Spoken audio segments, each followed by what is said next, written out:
Good evening and assalamu alaikum. Welcome to the first day of the year. This is 2024, and it is a new year where we have the continuation of an assault on Gaza. Uh, we're entering toward the end of the third month of Israel's continued genocide of Palestinians. There's no other way to describe it other than unfolding genocide with mass destruction visited among the Palestinians. So, Palestine and Gaza and the continued Nakba. But more importantly, I wanted to spend some time to understand what does transfer and ethnic cleansing mean relative to Palestine at this particular time. And I also encourage you to pose your questions. If you have questions, I will take those questions from the comments sections, whichever platform you are on, in order to understand at least or have an expanded discussions on the continued Nakba. Now, why do we say it's a continued Nakba? Even the current Israeli Zionist leaders are speaking about the attack on Gaza as the second Nakba. But for Palestinians, the Nakba actually never stopped. The Nakba continued from before 1948 and continued up to the present. I always date the Nakba from the arrival of the British into Palestine in 1917, and continues to be unabated as we speak, with various types of plans to ethnically cleanse Palestine, or the euphemism that is being deployed of transfer. In the past few days, there are increasing voices within the Israeli cabinet, within the Israeli political circle, beginning with Netanyahu himself, and even prior to that, in a strategy paper that was leaked out, speaking about voluntary transferring, opening humanitarian corridors, speaking to other neighboring countries to take Palestinians. So the discussions that is unfolding is about transferring Palestinians in Gaza. But in order for us to situate a much more longer historical understanding, transfer has been a foundational idea in Zionism since its inception. As Zionists began to plan for Palestine as a future homeland, they actually sent a survey group to survey Palestine to see whether a settlement and building a state in Palestine is feasible, and whether Palestine itself is, as has been propagandistically at the time, a land without a people, for a people without a land, to actually go and see what does Palestine actually have. And what ended happening is that Palestine was deemed to be heavily populated, that there isn't an area or a land or a town except that it is cultivated, that has population, and it is in essence saying that Palestine is beautiful, but it's already having a population there. That did not stop the Zionists at the time. They did not consider this as an impediment, and now we get the idea of transferring the Palestinians out, because in order for you to build a state, a Jewish state in Palestine that is already inhabited, that had a population in it, and how to actually set up such a state, a settler colonial state to begin with, because again, these were conversations first and foremost are taking place in Europe, among the Zionist populations in Europe, and how to actually engage in such a discussion, the idea of transferring the Palestinians out.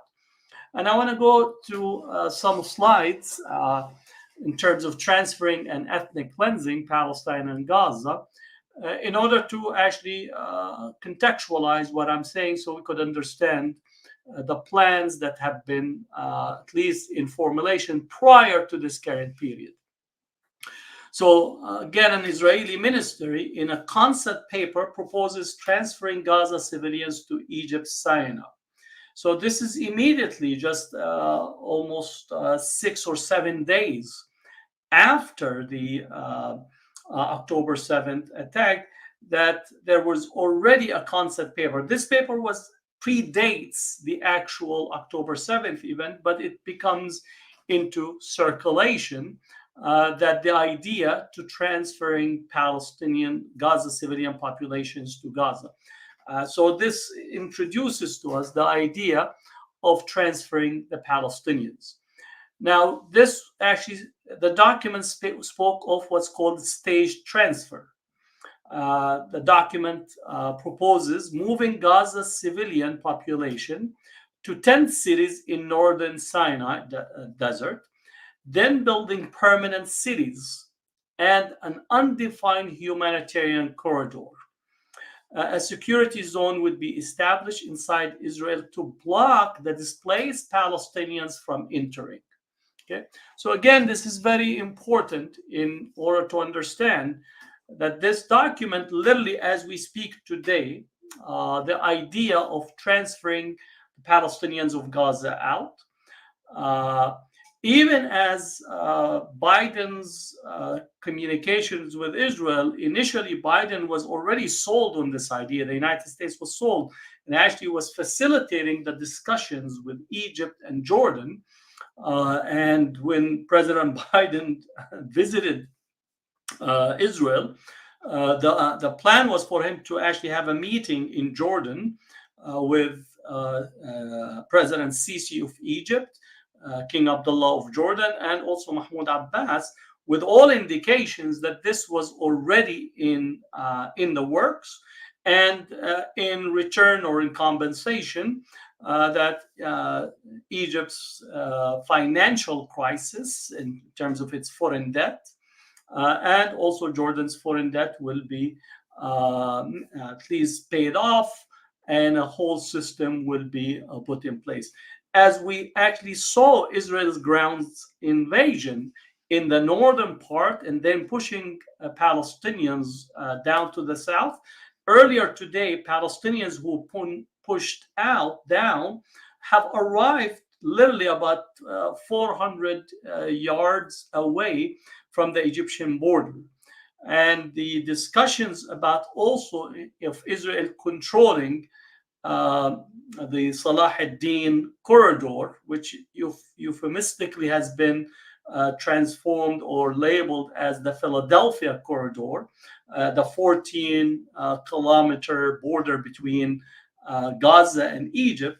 Now Israel is actually insisting on controlling this in the plan or the staging of the next stage of actually pushing the Palestinians from Gaza out. So we need to know that this idea of the transferring, which is ethnic cleansing, contravening international law, and I know we still appeal to the norms of international law, despite the fact that both Israel, the United States, and Western European countries have thrown every article of the international law to the garbage bin.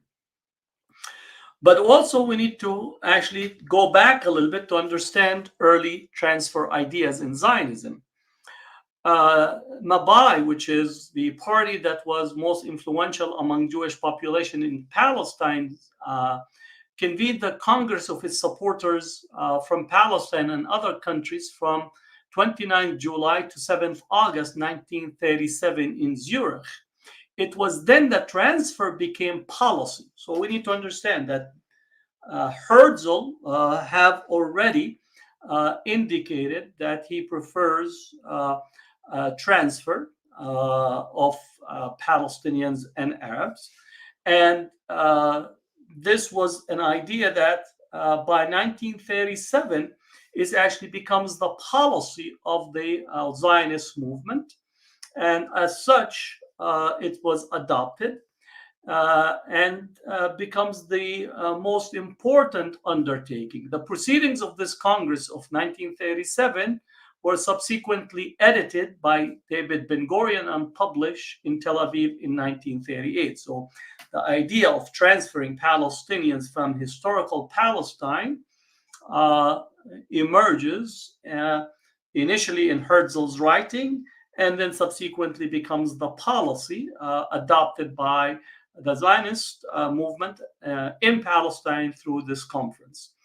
Now, the Peel Commission adopted the recommendation of Ben-Gurion, and Ben-Gurion commented after the Peel Commission accepted the Zionist framing. He says the Commission does not suggest dispossessing the Arabs, it advocates their transfer and settlement in Arab states. So this is a very important use of language. And again, for those who have continued to follow the discussions that provide the use of language, using transfer, voluntary transfer, transferring of the Arabs, humanitarian corridors, these are, even language itself is being cleansed of the meanings that it actually affirms.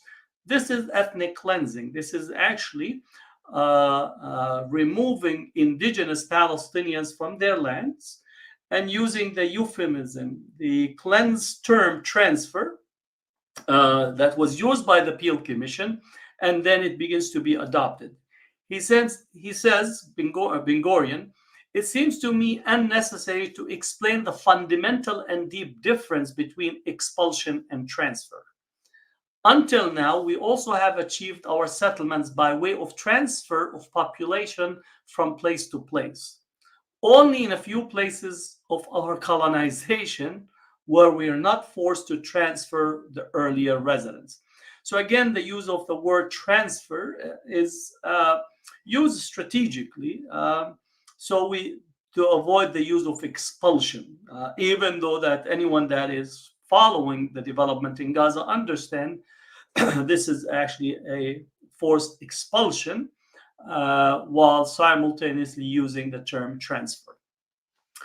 Now, Eliezer Kaplan, who served as the first Israeli Minister of Finances after the 1938 Peel Commission, he said, I shall not enter presently into all the details of the questions of transfer of the Arabs. But it is not fair to compare this proposal to the expulsion of Jews from Germany or any other country. The matter here is not one of expulsion, but of organized transfer of a few Arabs from a given territory to an Arab state, i.e. the vicinity of their own people.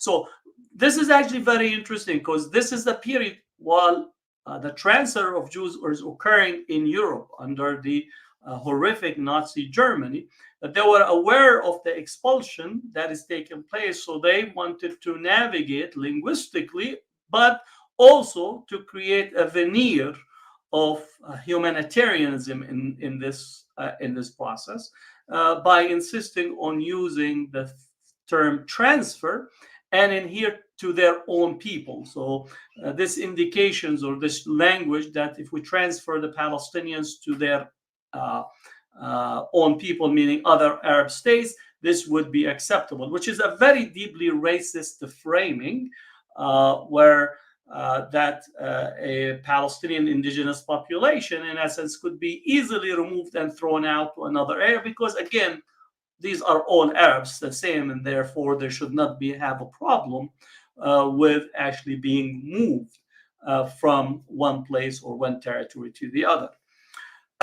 Also, again, the Zionists, even today as we speak, whether it's Ben Gvir, which is a little more racist, Smotrich, and Netanyahu, or even those in the American leadership or European leadership, they think or frame transfer as a humanitarian moral project.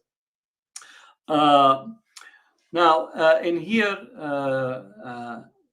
Barry Katz Nelson was often called the conscience of the labor Zionism. Again, labor Zionism versus Likud or revisionist Zionism. And we also separate aside religious Zionism. He says the question of transfer of population has given rise to the discussion among us. Is it allowed or forbidden? So again, this is a moral question that is supposedly being introduced. He says, my conscience is clear on this point, absolutely.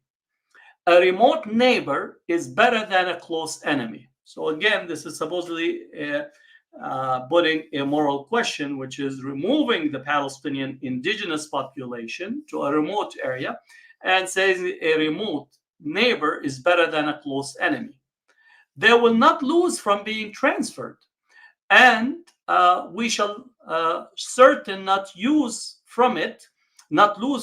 I have long been of the opinion that this is the best of all solutions, and in the days of gloom, I was reinforced in my awareness that it must come someday.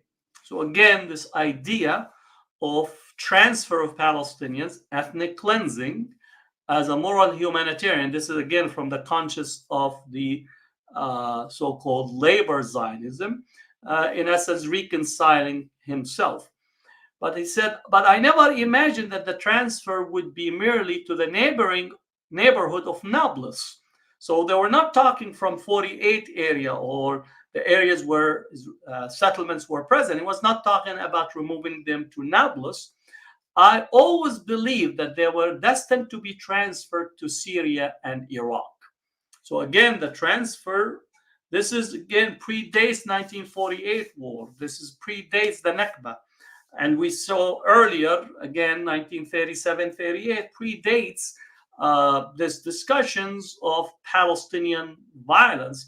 The idea is that you cannot have a Jewish state. You cannot build a Jewish state where a country and a land is fully inhabited by a high density population that's been in existence for hundreds, if not thousands of years.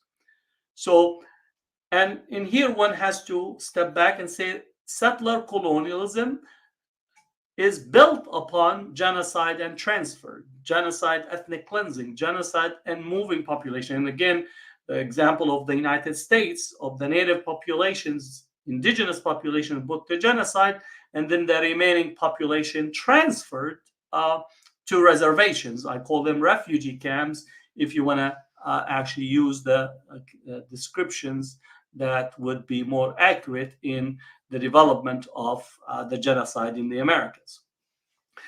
Now, Golda Meir, who became the prime minister, stated, I would agree that if the Arabs leave the country, my conscience would be absolutely clear. But is there such a possibility? So the question was not a moral question. The question was not one of deep conscience, even though that she's saying that her conscience would be absolutely clear. Again, if you're in a settler colonial structure, the question for Golda Meir, whether such a possibility is within reach. How can it actually be achieved in this context? So that's where Golda Meir accepting and favoring from a moral conscious perspective the possibility of transfer. Now, Joseph Weitz, in his book My Diary and Letters to the Children, I think this Joseph Weitz, who is possibly had was one of the most far-reaching in terms of his perspective on the need to transfer and the need to ethnically cleanse Palestine. And I would read this because I think it's very important for us to understand. He said, quote, among ourselves, it must be clear that there is no room for both peoples in this small country. So again, he was the head of the Jewish Agency and very high up within the apparatus of the Zionist movement in Palestine. So he says, among ourselves, it must be clear that there is no room for both peoples in this small country. If the Arabs leave the country, right? If the Arabs leave the country, it will be wide open for us. So again, the need to empty the Arab population. Again, I see that, Karim, that the proper definition is expulsion. I said expulsion, ethnic cleansing. The use of transfer as a language was specifically chosen by the Zionists in order to actually not specifically be at least identified with engaging in expulsion. I agree with you on that. So coming back to Joseph Weitz, he said, if the Arabs leave the country, it will be wide open for us. And if the Arabs stay, the country will remain narrow and miserable. So again, the fact that the indigenous population remain the Palestinians, for him, it will be confined and miserable. When the war is over and the English have won, and when the judges sit on the throne of law, our people must bring their petitions and their claims before them. The only solution is the land of Israel, or at least the western land of Israel, i.e. Palestine, without the Arabs. So again, this idea that the population, that the land that is need to be there has to be emptied from the Arabs. So this is the dream of every Zionist, from Herzl all the way to Smotrich, Ben-Gvir, and Netanyahu today. There is no room for compromise on this point. So again, if you talk about the Zionists who constantly speak about the Palestinians, demonstrators or chanting from the river to the sea, are calling for the annihilation of the population. We're talking about in here is a planned process of expulsion, of ethnic cleansing from the foundation of the state all the way up to this point.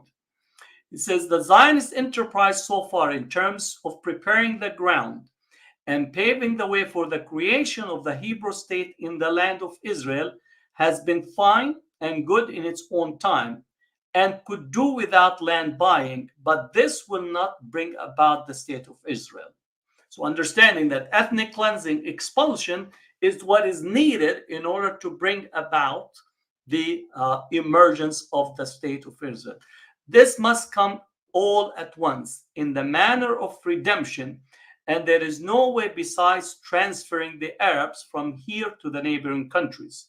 To transfer them all, so again, this is at the Jewish agencies, to transfer them all. So when we talk about 2.3 million today in Gaza, transferring them all, even though that Smotrich says we'll keep 200,000, this is just to make it palatable to some of the liberal academics in the West, or some of the liberal, not liberal, but some of the media personalities that try to excuse every action of Israel, and some of the politicians that want some way to speak both ways.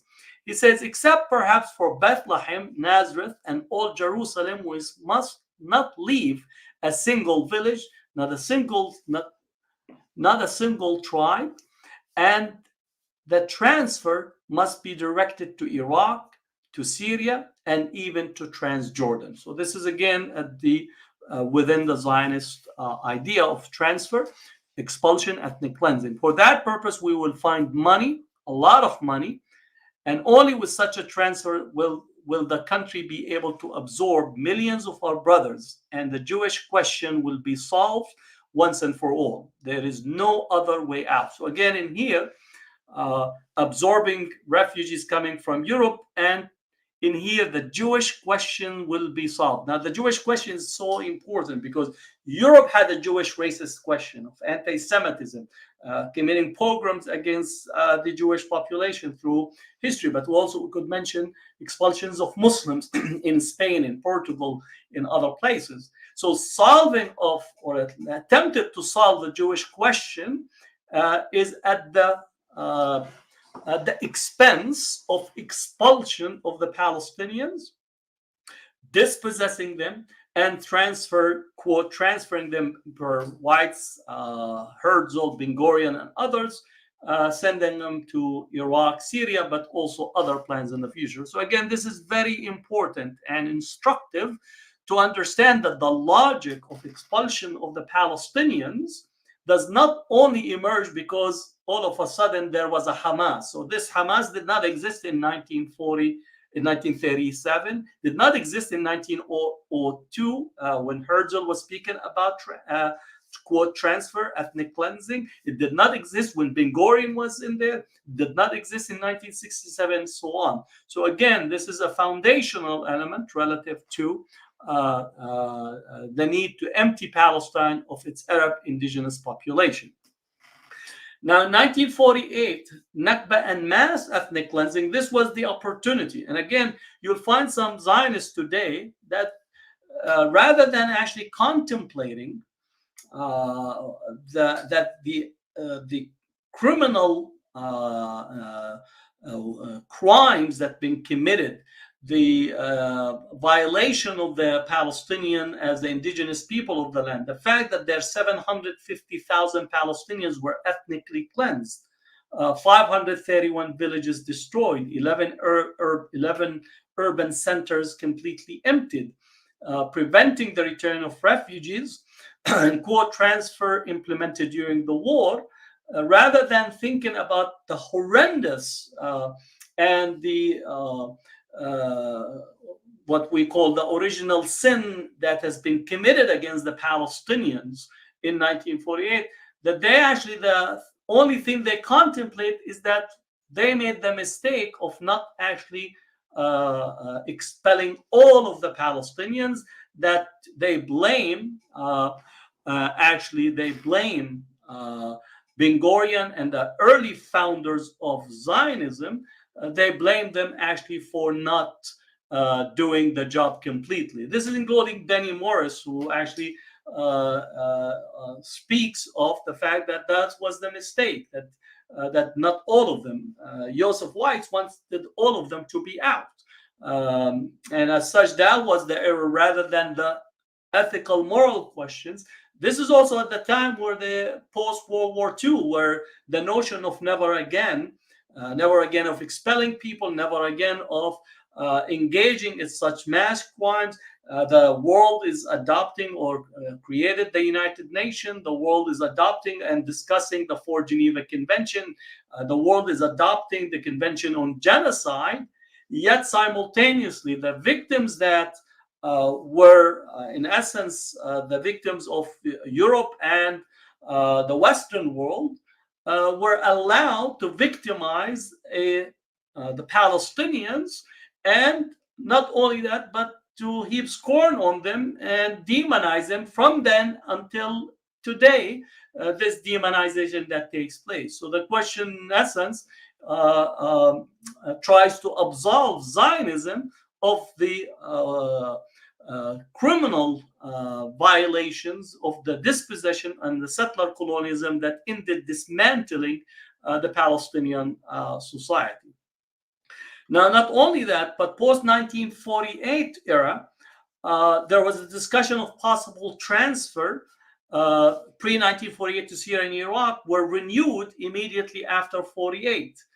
And literally, we also get from the 1948 refugees. There are refugees in Lebanon, there is refugees in Syria, refugees in the West Bank, refugees make it to Egypt. There's also an attempt to actually settle refugees and facilitate for them to leave the surrounding areas. So there was actually a delegation, a Zionist delegation, that went to Argentina to examine and to try to have plans to induce Palestinian Christians to actually go to Argentina, especially from the 1948 area, from the Galilee area, and to facilitate for them the possibility of, quote, migrating out to to Argentina. Now, it's very important that Palestinians began to leave Palestine to migrate out during the British Mandate. So there is an earlier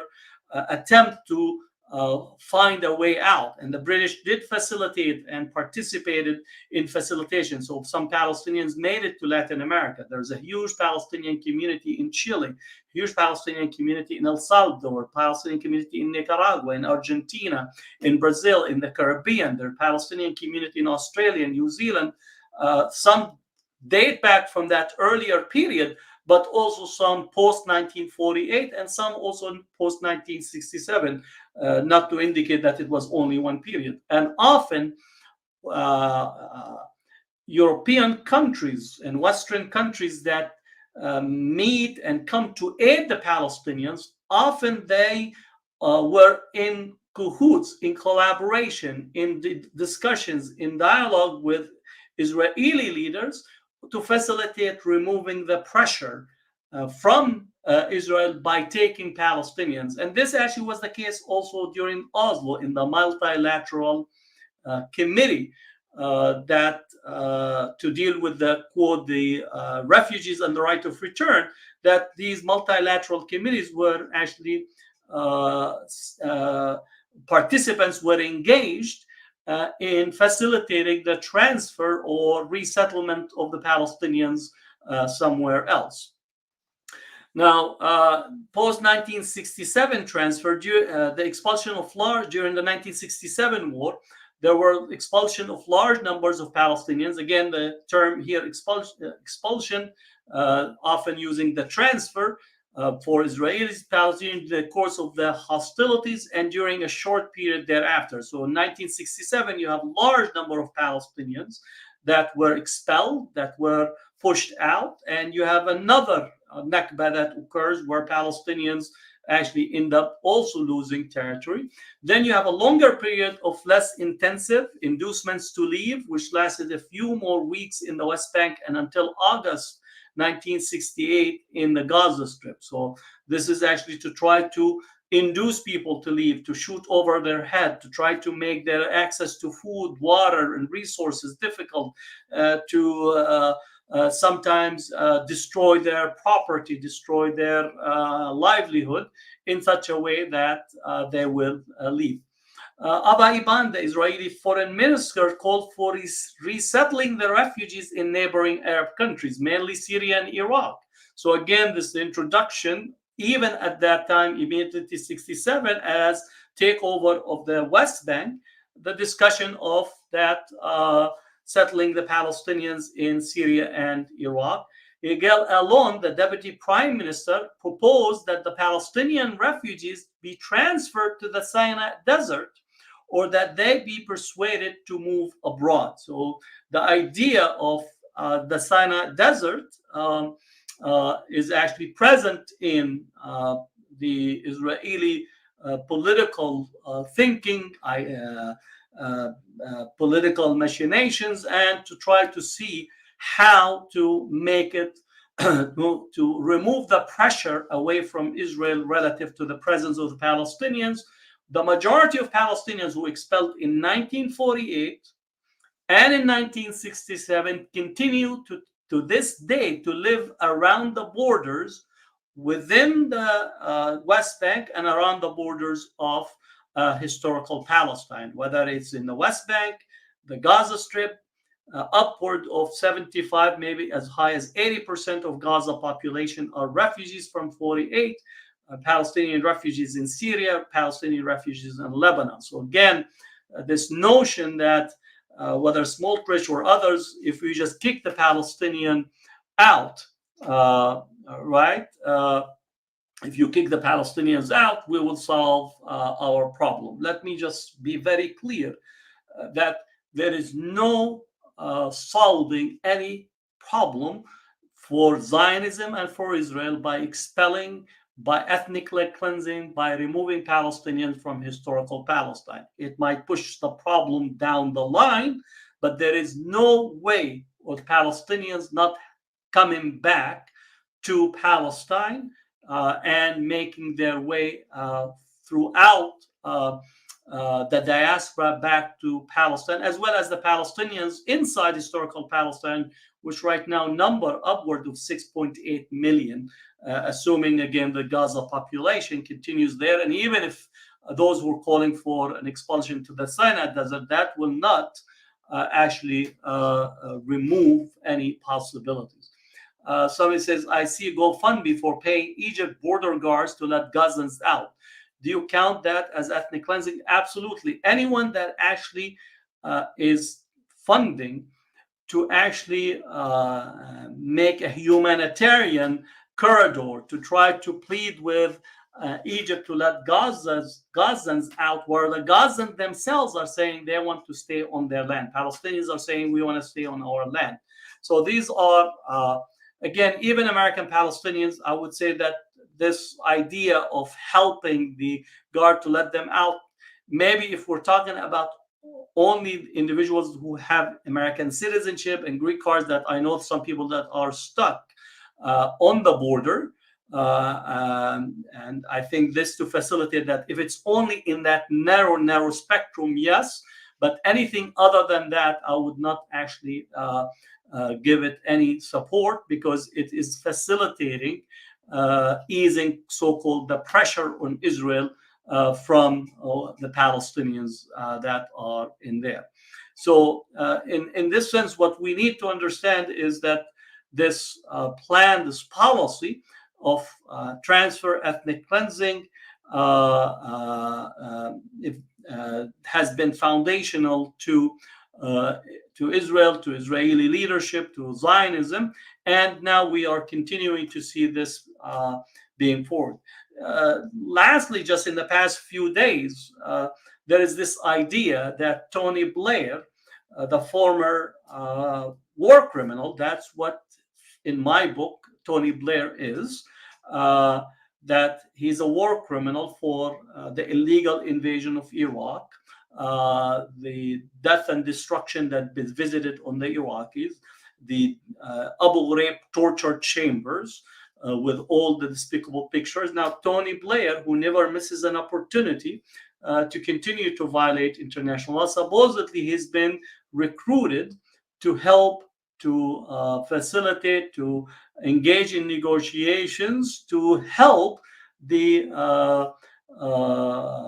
possible, quote, transfer, ethnically cleansing the Palestinians from Gaza to Egypt and other countries. So Tony Blair should not be allowed to come close to any border, let alone be allowed in any place to negotiate or to facilitate the transfer. If anything, he becomes complicit in the acts of genocide, in the ethnic cleansing that is taking place. So we need to be very clear about what Tony Blair's role. He's a war criminal.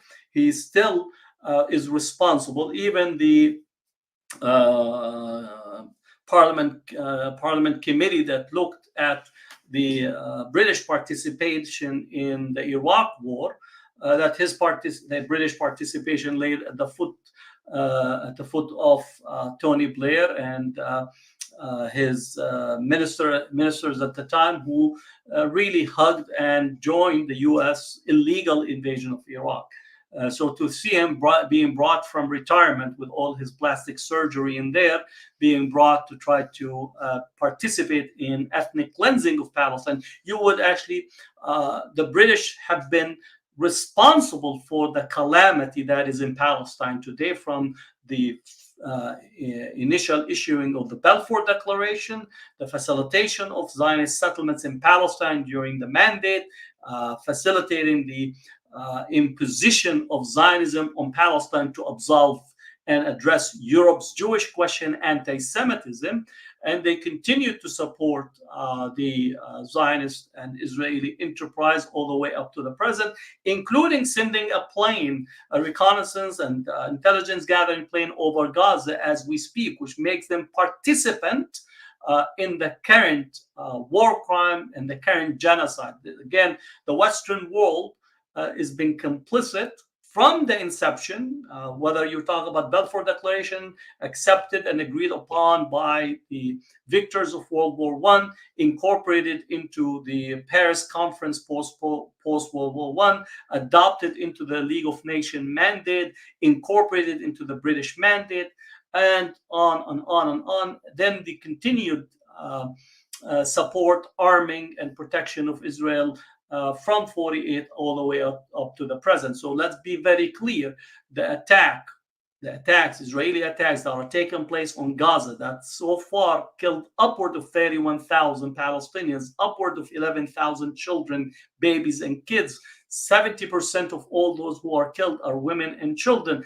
This would not be possible in the way that it is, in the intensity that it is, the most intense bombing of any area in the modern history, including World War I and War II, that this is the most intense bombing of an area that occurred. This would not be possible without the Western world complicity, without the Western world participation, without the Western world providing the ammunition, loading the guns, loading the planes, loading the dumb and not dumb bombs, the 2,000-pound bombs, and all the bombings that takes place. That has been possible by the Western world, and really raises the question: why does the West hate the Palestinians? Why does the West hate the Muslim and Arab world? What is it that is in you that makes your hatred so much that you actually send thousands and thousands and thousands of bombs to a settler colonial state that is bombing civilians in front of your eyes? And then you could think that you're absolving yourself today by sending a few trucks of humanitarian aid in order to make the next victims lush and possibly have half empty stomachs. So then when they are bombed, they're bombed on half empty stomach. Really, that's a deep question that needs to be asked. Why do you hate the Arab and Muslim world? Why do you hate the Palestinians? What have the Palestinians done to you? Really, what did the Palestinians do to you? What did the Palestinians in Gaza do to you? What did the Palestinians in 48? What did the Palestinians in Jerusalem did to you? What did the Palestinians, again, if you don't like the Muslims, again, whether you think of the Ottoman history or whether you think this irredentism, these areas belong to us from what you call the Byzantine Roman Empire, whatever it is, how about the Palestinian Christians? I know that you're going to say, well, the Muslims are chasing them out and it is the Muslims who are causing the trouble. How about the Christian Palestinians that have been in Gaza, been bombed? And also, if you talk about the Christian Palestinians themselves, I would recommend, if you want some names, we could recommend for you to actually speak to our Christian brothers and sisters, Palestinians in there. Why do you hate them? What is the deep hatred? What is it that is actually makes it possible for such a massive, massive amount of death and destruction? Again, since 1979, close to 12 million Arab, Muslims, Palestinians have been killed by Western interventions. Yet the image, the constructed fear that is there is this scary Arab Muslim that is undermining Western civilization. And we're still waiting for what does Western civilization mean.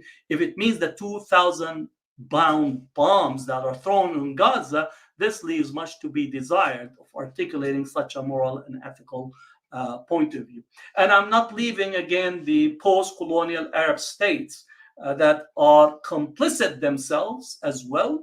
I'm not going to sit in here and pretend that it's only the Western, but their agents, their collaborators, their post-colonial elites that are sitting on seats of power for no other reason than just to actually continue sending of oil, continue sending natural gas, and continue to open their markets and their territories for Western investments and Western resources, and literally their franchise managers at the expense of their own populations that are completely dispossessed and completely almost threatened by the internal dynamics. So again, Palestinians are left to face the world that is silent and proven its complicity and also hypocrisy in using all kinds of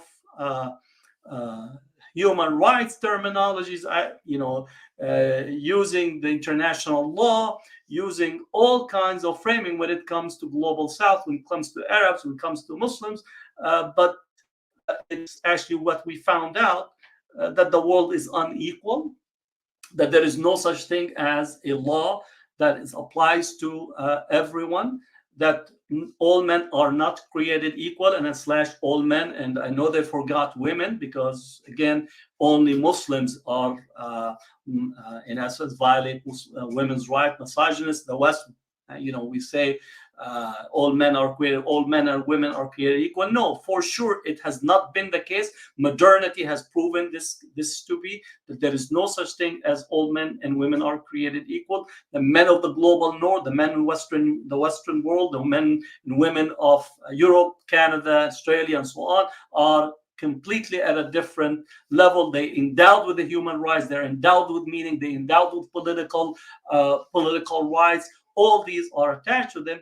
But the global South, they're in essence human in subhumanness. They're human on probation. They're human that have to be beaten in order to be introduced into the category of human. And the international law is actually used as an instrument against them, rather than an instrument to uplift and provide for them the rights that they're endowed. Again, the preamble of the U.S. Constitution. Again, some of these statements, we can say that they represent, high ideal. All men and women are created equal. Again, I'm adding women, endowed by the Creator with life, liberty, and pursuit of happiness. But except Palestinians, except Arabs, except blacks, except Native Americans, except you have a whole bunch of people. And then the United States have never lived up to its ideal, and continues to violate those ideals internally, practice this violation internally, and it's projected across the world. Latin America was the constant region for the Monroe Doctrine and violation of their right. And now the United States is literally a military-industrial complex that is acting and masquerading as a state with moral and ethical ideal. Right? Again, I always recommend for people to listen to Martin Luther King, The Three Evils of Society speech, was still an inspiring speech: militarism, materialism, and racism. And I think when I pose that question, why does the Western world hate Palestinians? Why does the Western world hate Arabs? Why does the Western world hate Muslims? And I would say, why does the Western world hate Jewish populations? Because again, we have to ask that question, because that's the fundamental question. Hate and bigotry is the foundational in the modernity that we have experienced. And you could also go to Huntington in his Clash of Civilization, where he says we need to find an object of our hate in order to have self-love, meaning that this is the foundation. For those who want Clash of Civilization, Samuel Huntington, page 20, you'll find his articulation about this vision, or this understanding is actually what we have in relations to a hatred that permeates our policy, right? So again, this question, we don't all hate them. I understand, I'm speaking about the policy level. I'm not speaking about individual. I'm saying, why does the Western governments and Western world have this as the basis? Okay, it's the basis of the Clash of Civilization. It's the basis of formulating policy that makes a distinction, that values life differently. An Arab, Muslim, Palestinian life is not equal to an American white life. And a black life is not equal to a white life. An indigenous Native American is not equal. That is baked into our society, baked into our system of giving different values to different groups of people. And unless we change this, the calamity that we are facing in Gaza, which we faced in Iraq, which we face in Somalia, which we face in Libya, which we face in Syria that continues to be bombed, and Afghanistan and other places, as well as what we face in Africa, whether we speak of the Congo, we speak of Rhodesia, in Zimbabwe, the calamities that have been visited on Africa, north, south, east, west, will continue to be us. So I know that I took on a tangent, but the tangent is very relevant. that the Palestinians in Gaza are left alone and the world is watching with complicity. It's not only watching, the Western world, Western governments are supporting by sending weapons and sending bombs and sending and facilitating the unfolding genocide. And the mainstream media is complicit by amplifying and giving the voice of the Israeli military to continue to spread its demonization, outright propaganda relative to the Palestinians. So my call to you to continue to engage, continue to be courageous, to continue to be the voice of the voices, continue to speak truth to power, and don't let silencing takes place. Silence is never changes history. Silence is not the way for us to confront a genocide. What we need is louder voices, again, logical, critical voices, but louder voices, continued engagement to find every opportunity to make a difference.